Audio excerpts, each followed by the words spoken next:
छोरी चढ़ल छो तोहर जमानी, एना करे न तू मन मानी, एना करे न तू मन मानी।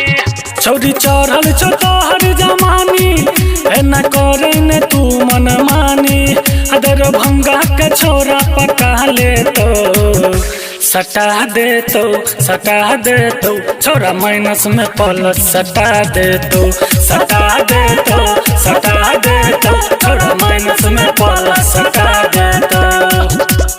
डीजे मिट्ठू, डीजे मिट्ठू राजा पटसोनी।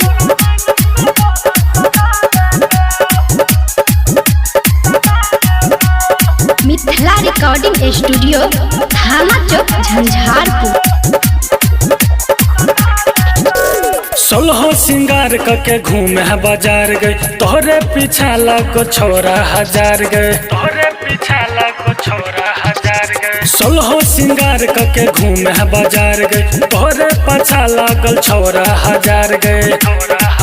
है गे गदरल छो तोहर जमानी, एना करे न तू मन मानी। है गे गदरल छो तोहर जमानी, एना करे न तू मन मानी। हम मधुबनी के छोरा पका ले तो सटा दे तो, सटा दे तो छोरा माइनस में प्लस सटा दे तो, सटा दे तो, सटा दे तो छोरा माइनस में प्लस सटा दे तो। डीजे मिट्ठू, डीजे मिट्ठू राजा पटसोनी।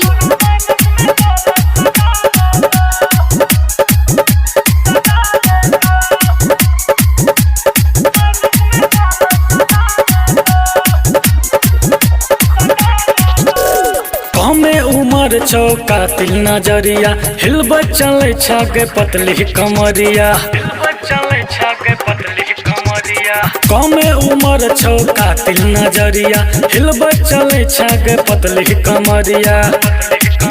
राठौर छोटू के सुनही कहानी, राजे संतोष के दो दे जवानी।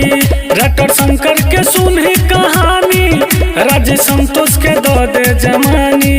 हगे कोठिया के छोरा पटा ले तो सटा दे तो, सटा दे तो छोरा माइनस में प्लस सटा दे तो, सटा दे तो, सटा दे तो छोरा माइनस में प्लस सटा दे तो।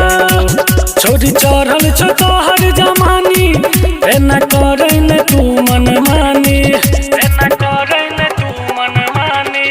छोरी चढ़ल छो तोहर जमानी, एना करे न तू मन मानी। दरभंगा के छोरा पका ले तो सटा दे तो, सटा दे तो छोरा माइनस में प्लस सटा दे तो, सटा दे तो, सटा दे तो छोरा माइनस में प्लस सटा दे तो। Presented by Mithila recording studio.